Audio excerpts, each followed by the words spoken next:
Bonjour tout le monde, vous allez bien? Parfait.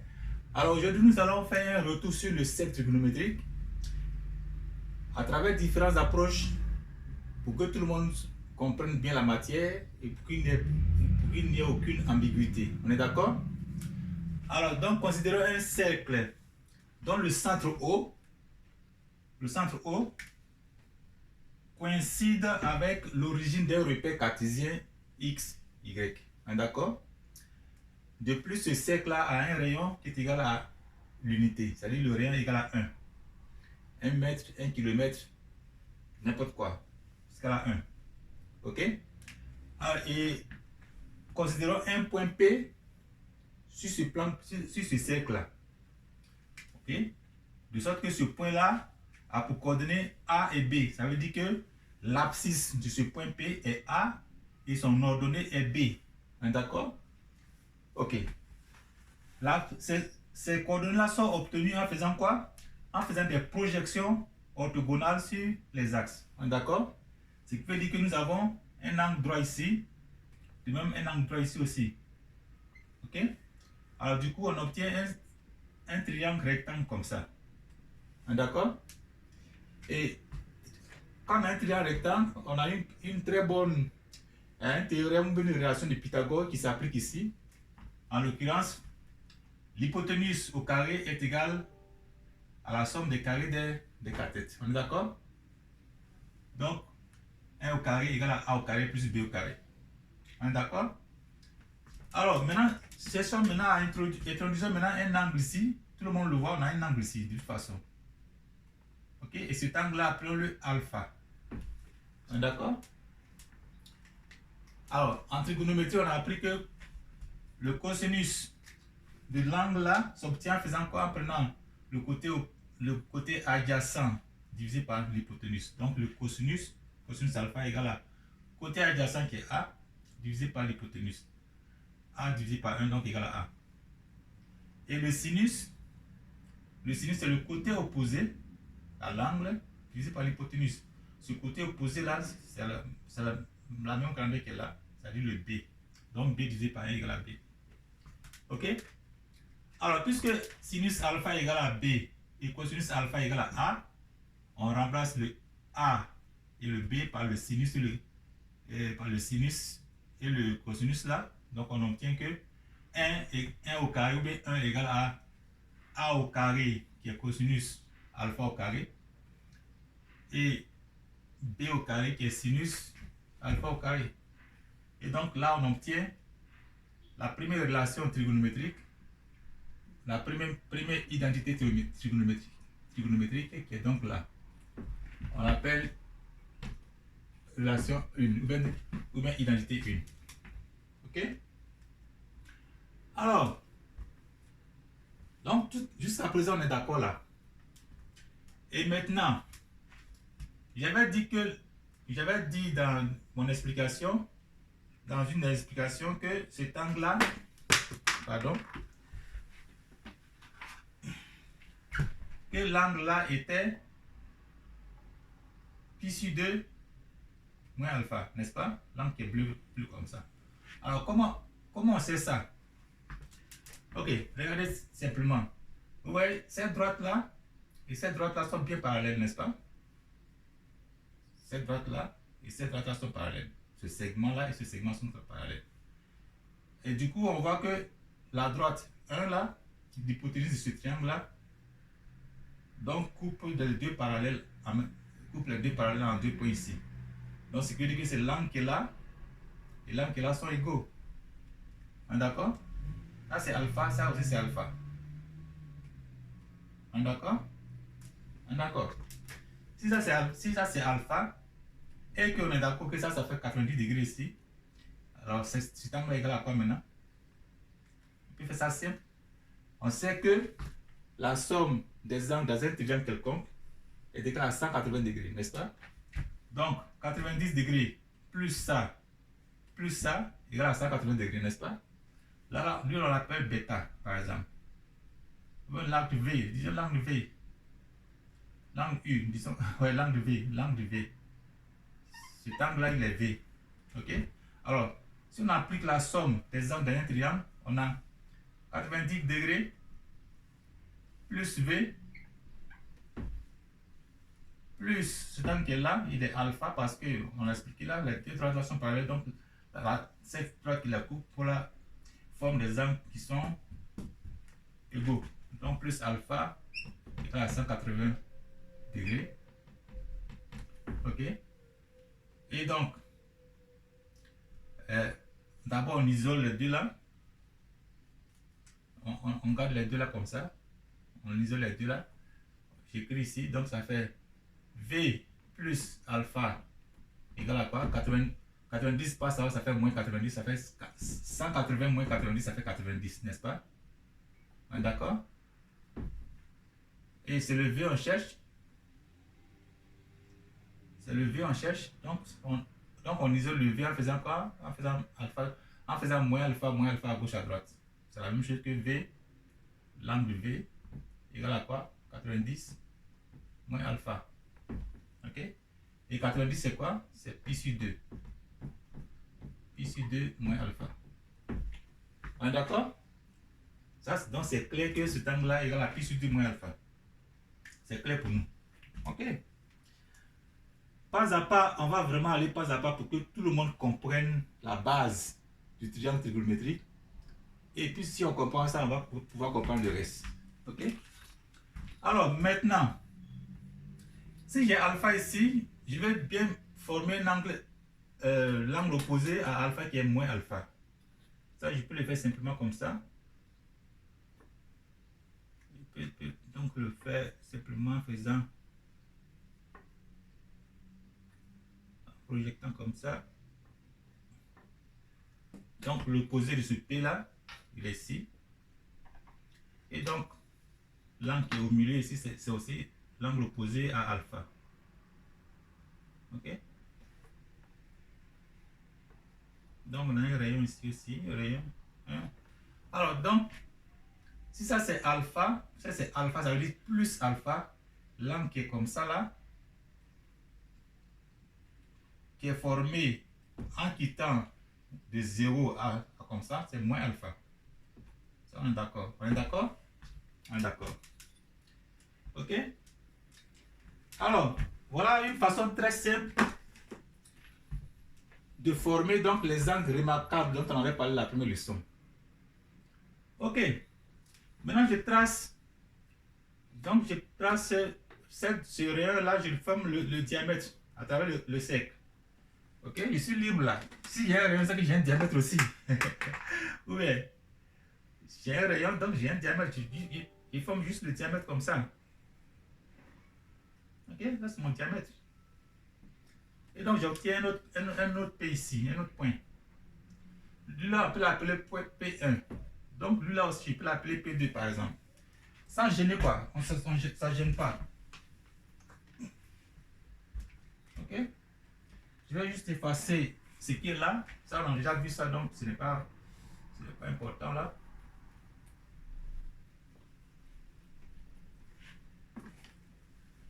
Donc,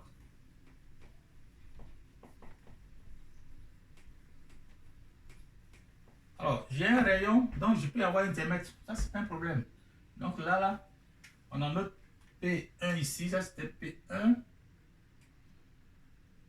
P1. Et lui, là, je l'appelle P2. P2, n'est-ce pas? Ok. Alors, qu'est-ce que je sais? Et puis, j'avais dit que l'angle là était moins alpha. Vous savez, certainement qu'il y avait des difficultés à comprendre ça, mais on comprend ça maintenant, aussi facilement que possible. L'angle là, c'est quel angle? Si lui là est moins alpha et lui là il est quoi? Comment savoir ça? Ok. On sait par contre que cet angle là, on sait par contre que l'angle là, hein, et l'angle noir qui est là, hein, comment on les appelle? Ce sont les angles au sommet. Parce que on a une droite comme ça, et une autre droite qui se coupe en un point. Donc les angles qui se forment de part et d'autre de ce point d'intersection là, ce sont appelés les angles au sommet. Et leur particularité est qu'ils sont égaux.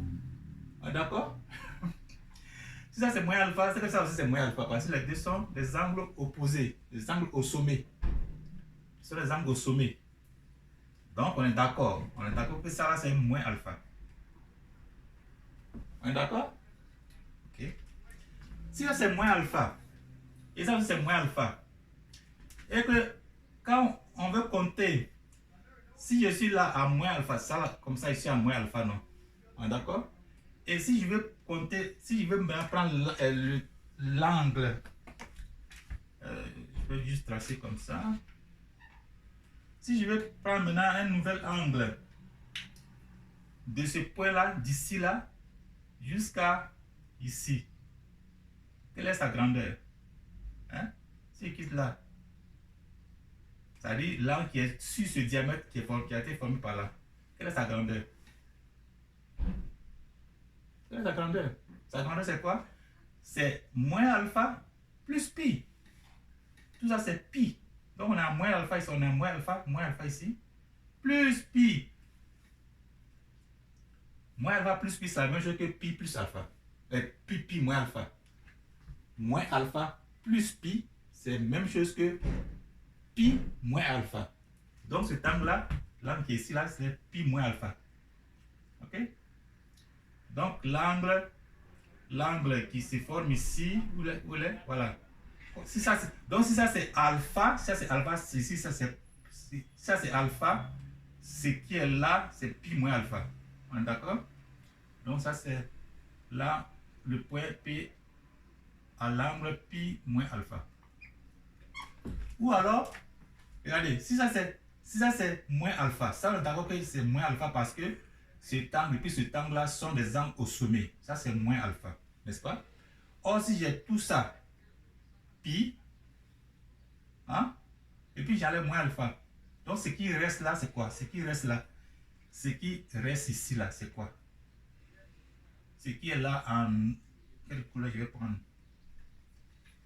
Quelle couleur? Je vais prendre ça facilement. Voilà. Donc si tout ça là, de là, ça c'est un angle plat, c'est 180 degrés, donc c'est pi, et que j'enlève alpha, donc ce qui me reste là, ça là, c'est quoi? C'est pi moins alpha. C'est tout le pi moins alpha. D'accord? Alors, pareil, si je trace, si je prolonge mon rayon qui est là, on va faire doucement. Si je prolonge mon rayon bleu là, pour avoir un diamètre ici, si je prolonge mon rayon bleu là, pour avoir un diamètre ici, je crois, j'obtiens un autre point ici.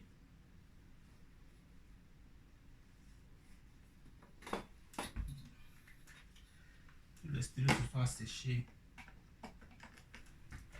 Alors, si je prolonge ça ici, je fais quoi?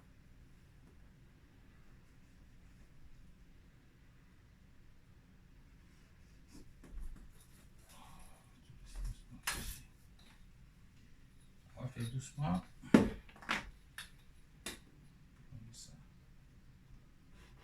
Voilà. Je prolonge ça.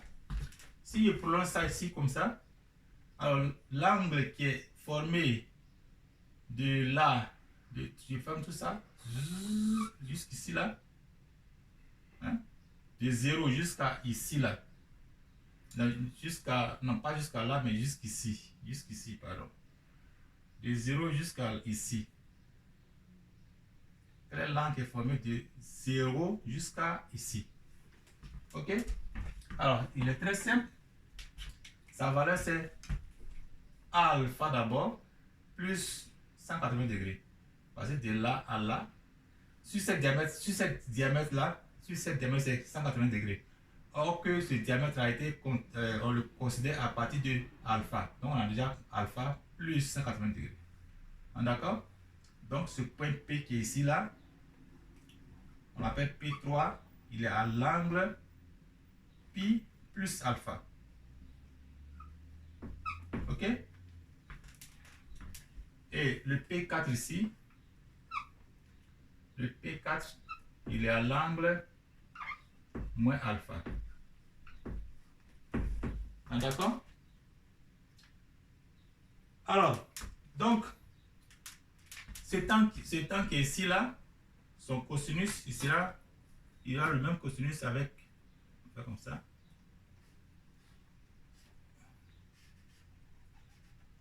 Voilà. Ok? Son cosinus, c'est le même cosinus comme la même valeur absolue que le A qui est là, mais il est ici, donc ça fait moins A. Ça c'est, on est ici, on a moins A. Ok? Et son ordonnée, c'est la même grandeur que le B qui est là, mais opposé, donc ça fait moins B. Ici c'est, ici là c'est moins B. Ok? C'est moins B. Ok? Et là on peut le donc ce point P4 et puis le point P3 ont la même ordonnée. La même ordonnée, ça fait moins B.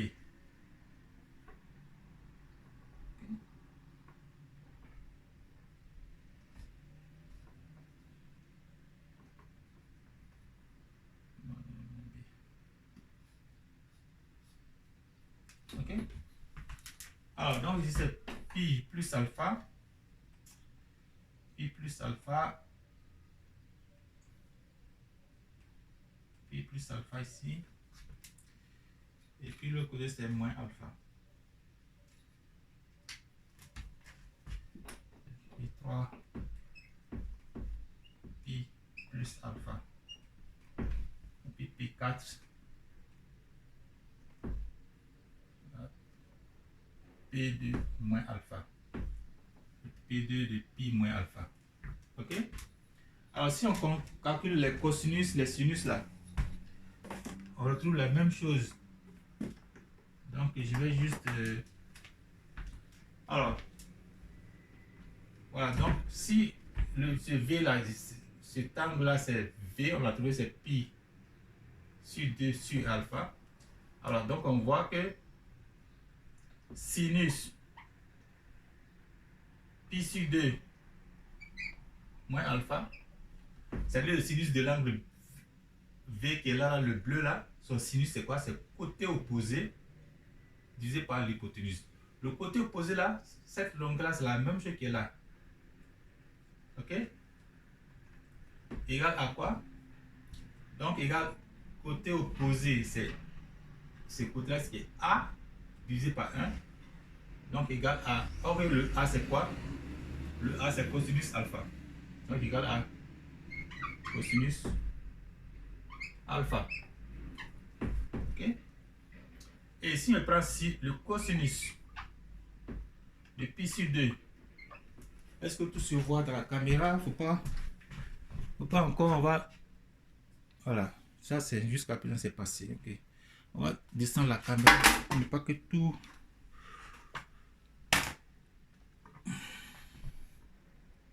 voilà. Donc cosinus pi sur 2 moins alpha égal à quoi? Est-ce que le triangle se voit en haut là-bas? Voilà. Donc le cosinus de cet angle-là, c'est le côté adjacent pour ce côté qui est là, sur l'hypoténuse. On est d'accord? Or ce côté qui est là, c'est quoi? C'est le B. Hein? Le B là, c'est la même chose que sinus, tant que ce côté qui est là, c'est le même côté qui est là. On a vu que ça c'était sinus alpha. Donc cosinus pi sur 2 moins alpha égale à B, donc égale à sinus alpha. D'accord? Ok, donc ça c'était, on avait trouvé la première identité trigonométrique, cosinus carré plus sinus carré égale à 1. En haut là-bas. Ouais. Là, on va les deux autres qu'on va ajouter et puis on va aller pas à pas pour Donc là, ça fait 2 par exemple. Et là, ça fait 3. Ok? Alors, je vais ajuster la caméra. Et puis, on va continuer. Alors, en partant de ce temps de départ alpha, on a donc pu placer 4 points sur ce cercle-là. Et il se trouve que le point 1, P1 et P2 ont la même ordonnée. Vous voyez, ils sont à la même hauteur, même ordonnée P. Le point P3 et P4 ont la même ordonnée aussi, même ordonnée, moins B, parce que c'est l'opposé de B. C'est la même grandeur, mais opposé, donc dans la même ordonnée, moins B. Le point P1 et P4, ils ont la même abscisse. Voici, l'abscisse A, ils ont la même abscisse A. De même que le point P2 et le point P4, ils ont aussi la même abscisse. Le même abscisse, moins A. Alors, donc, on avait eu la première identité trigonométrique qui est là. Cos carré plus sin carré égale à 1, quel que soit l'angle là. Et puis, on a démontré aussi les deux identités suivantes là, l'identité 2 et l'identité 3. Ça, on l'a démontré déjà. Et donc, on peut aussi, pareillement aussi, remarquer que là, cette longueur là, c'est le cosinus de moins alpha. Cosinus de moins alpha. Il a la même longueur, même valeur que le cosinus de pi moins alpha. Voilà, pi moins alpha. L'angle de pi moins alpha qui est là. Son cosinus est là.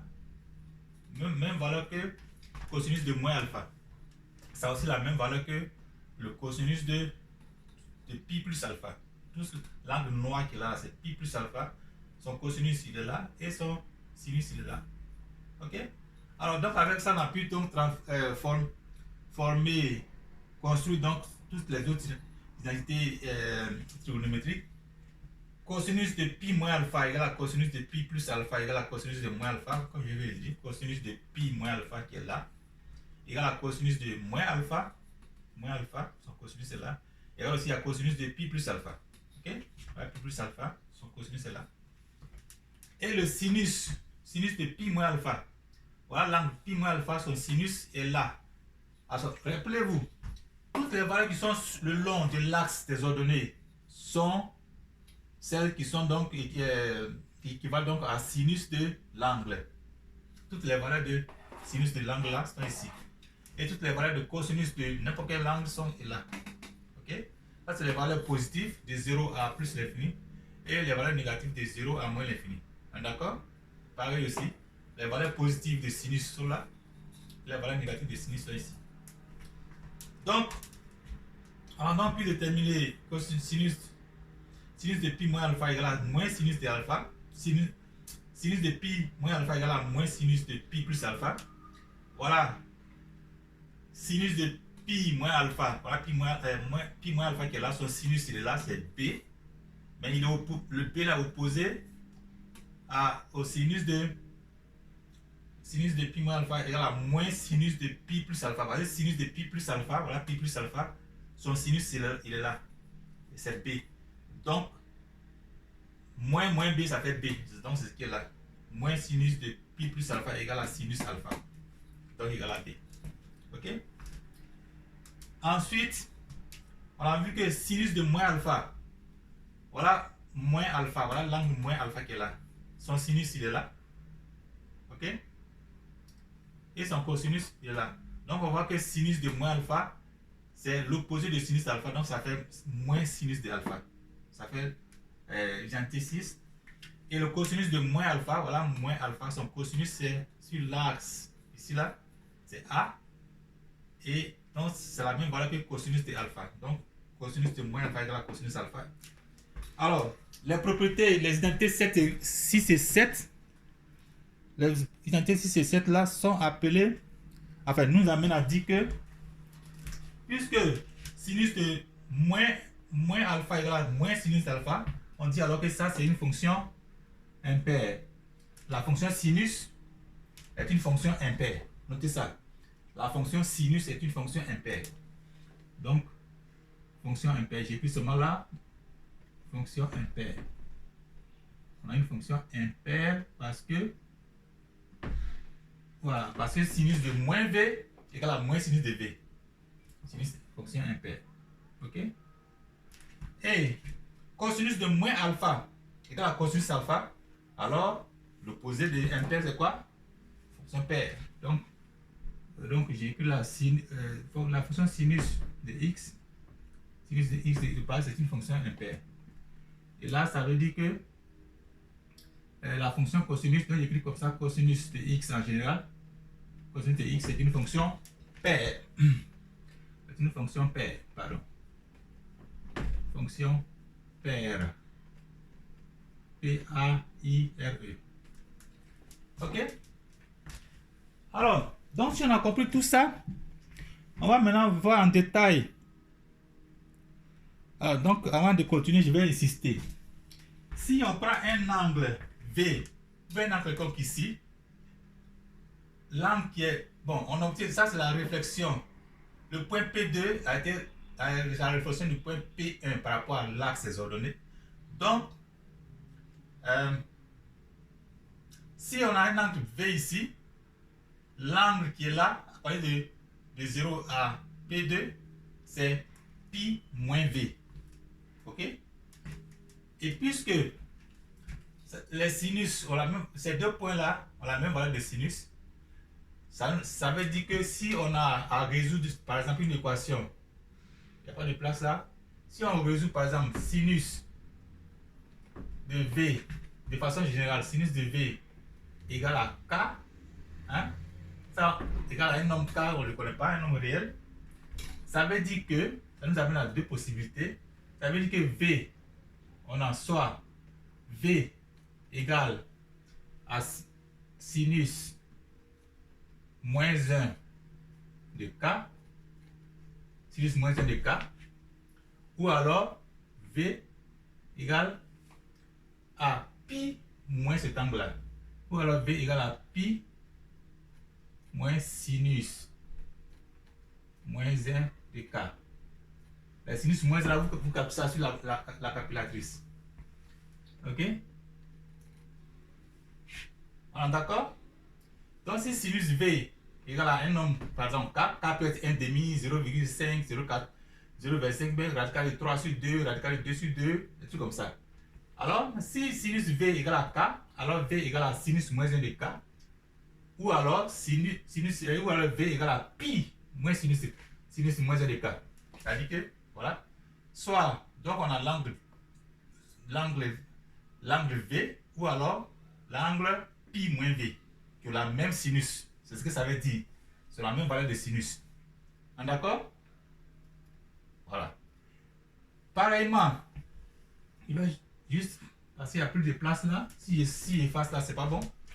Alors, pareillement, on voit que P1 et P4 ont la même valeur de cosinus. C'est pour ça, lorsque on résume une équation, où je vais écrire là pour que tout soit clair, je vais passer ici. Lorsque tu résumes une équation, par exemple, cosinus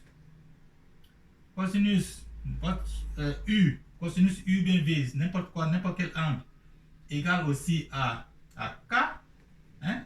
K est un nombre réel, le K c'est un nombre réel, donc tu cliques K appartient à R, un nombre réel, comme je le dis, ça peut être, par exemple, 1 demi, 0,25, radical de 3 sur 2, radical de 2 sur 2, n'importe quel nombre qu'on veut. Si cosinus de U égale à K, alors on a aussi deux possibilités. On écrit alors que U est soit U égale à cosinus moins 1 de K, ou alors U égale à moins cosinus de K. Moins cosinus de K. Ok? Soit U égale à cosinus moins 1 de K, ou alors U égale à cosinus égale à moins cosinus de K. Vous voyez? Donc, si alpha est là, le cosinus c'est le A, ou alors c'est le cosinus de cosinus moins 1, pardon. Voilà, cosinus moins 1 de K. Donc on dit que U égale à plus ou moins cosinus de K. Ok? Ça c'est la même équation que écrit U égale à plus ou moins cosinus moins 1 de K. Cosinus moins 1, ça veut dire l'angle dont le cosinus égale à l'angle dont le cosinus égale à K. Quand on dit sinus moins 1 de K, ça veut dire l'angle. On trouve donc l'angle dont le sinus est égal à K. Donc, soit on trouve l'angle dont le sinus est égal à K, qui est égal, donc le V est l'angle dont le sinus est égal à K, ou alors le V est l'angle pi moins cet angle-là. Ok? Alors, donc par exemple, ici, si ici on a P au point ici, là, disons que c'est 45 degrés, donc on a radical de 2 sur 2. Et puis radical de 2 sur 2. Ok? Ce point-là aura donc donc ça veut dire que c'est 45 degrés. Même puis ici 4, 45 degrés. Donc, ok. Soit V égale à 45 degrés, j'écris V par exemple ici. Si j'ai V comme ça, mais je sais que on ne connaît pas le V, mais on connaît les coordonnées du point en l'angle là. On connaît le X et le Y. Ça veut dire que V, donc on prend son cercle trigonométrique, on lit sur le cercle trigonométrique, on voit que l'angle dont le cosinus, ça c'est le cosinus, ça c'est le sinus, l'angle dont le cosinus est égal à radical de 2 sur 2, c'est 45 degrés. Ou alors, c'est quoi? C'est moins 45 degrés. D'accord? Donc, soit c'est 45 degrés, ou alors c'est moins 45 degrés.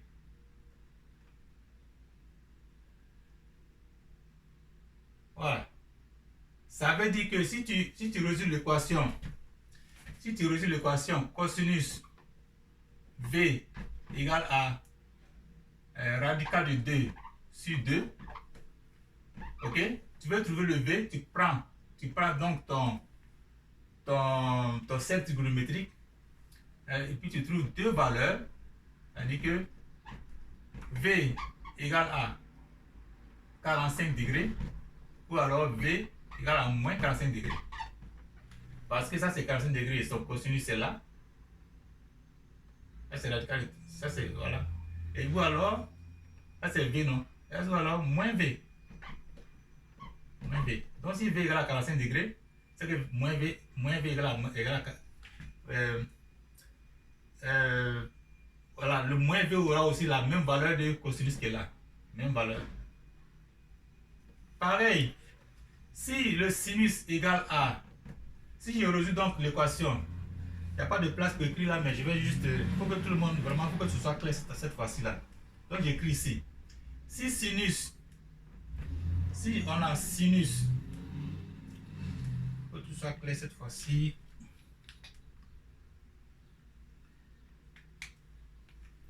Alors donc si tu résumes une équation et puis tu as sinus V égale à radical de 2 sur 2, ok? Soit tu regardes sur ton cercle trigonométrique et tu vois que l'angle dont le cosinus est égal à radical de 2 sur 2, c'est 45 degrés. Donc soit ça veut dire qu'on a deux solutions, V égale à 45 degrés, ou bien, ou alors cette valeur-là, c'est radical de 2 sur 2 par rapport à ça. Donc, soit V égale à 45 degrés qui est là, 45 degrés comme ça, ou alors V est égal à l'angle qui est ici là. L'angle qui est ici, c'est bien pi moins alpha comme on l'a montré, ou alors pi moins 45 degrés. Ok? Ou alors V égale donc à pi moins 45 degrés, ou bien moins radical. 45 degrés, ça fait radical de 45 degrés, c'est pi sur 4.